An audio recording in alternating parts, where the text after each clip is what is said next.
métier, c'est de gérer des forêts pour des propriétaires privés qui nous confient leur massif forestier pour qu'on gère l'activité forestière, c'est-à-dire à la fois l'exploitation forestière, les coupes, les travaux, les replantations, toute l'activité qui se passe dans la forêt. Donc, dans les forêts du Grand Est de la France, régulièrement en hiver se passaient les exploitations forestières parce que le sol était gelé avec des températures régulièrement à -10, -15 et où on pouvait en fait exploiter les bois sans dégrader le sol parce que le sol était gelé.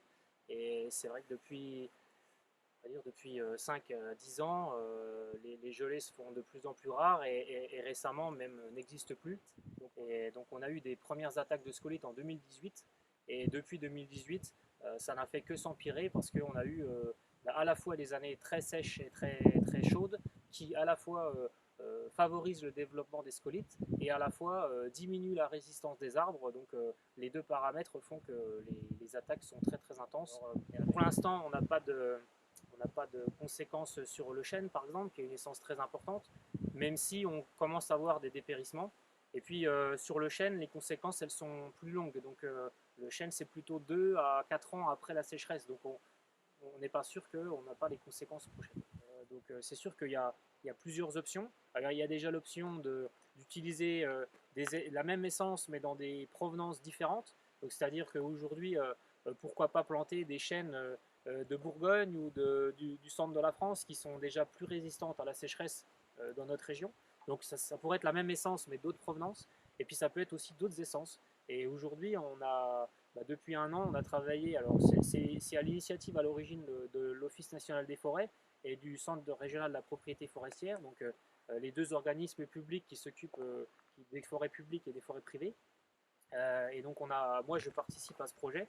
Et l'idée c'est de tester des nouvelles essences. Donc c'est des tests en gestion. Donc c'est trouver des parcelles avec des sols qui sont représentatifs un peu de la région et puis essayer d'y mettre des essences nouvelles qui sont adaptées à la station et puis pour essayer de faire des tests. Par contre aujourd'hui ce qui est sûr c'est que les propriétaires vu les dégâts qu'il y a et le coût des plantations parce qu'aujourd'hui la plantation ça coûte cher.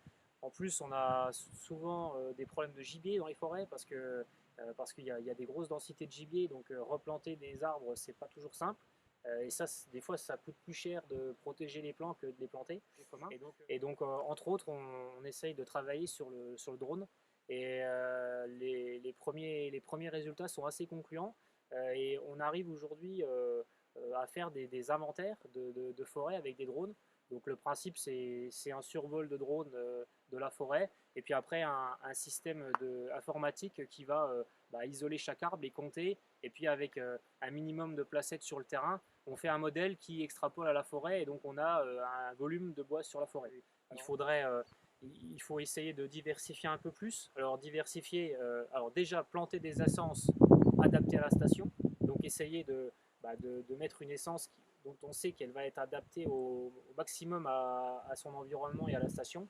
Et puis derrière, essayer de mélanger au maximum, diversifier sur l'échelle de la forêt, donc pas mettre qu'une essence dans une forêt, et puis voire même dans la parcelle, et diversifier aussi, parce que on imagine que à l'avenir, il y aura encore des problèmes sanitaires sur certaines essences. Donc, si on a trois essences sur la parcelle, on a toujours une chance que s'il y en a une qui dépérit, l'autre prenne le relais et donc la résilience de la forêt sera meilleure.